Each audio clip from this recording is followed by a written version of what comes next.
My name is Stan Ostern.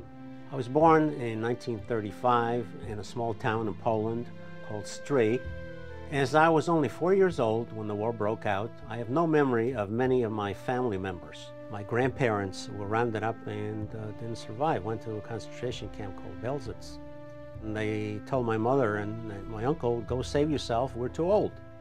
We were able to escape out of the ghetto because of my uncle's job. My uncle was on a cleanup squad. She had access in and out of the ghetto, so we were able to escape.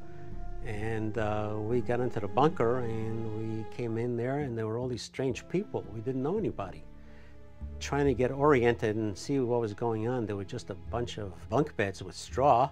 And of course we had to sleep head to toe because the thing was built for 12 people and we had 35 people by the time it was all sealed up.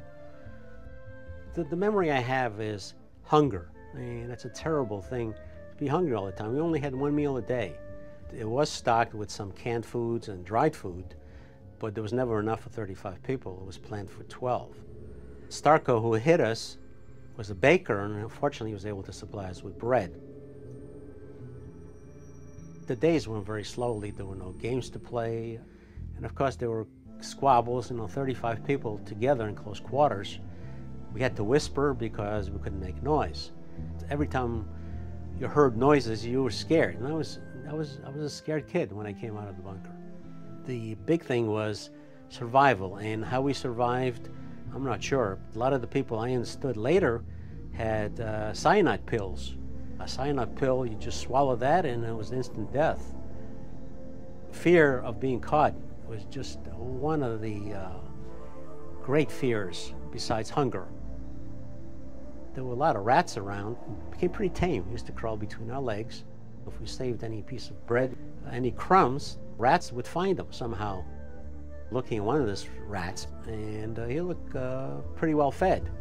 He was better fed than I was, and he was able to escape out of this bunker, out of this basically a hellhole, and see the sky. And I couldn't do that for 2 years.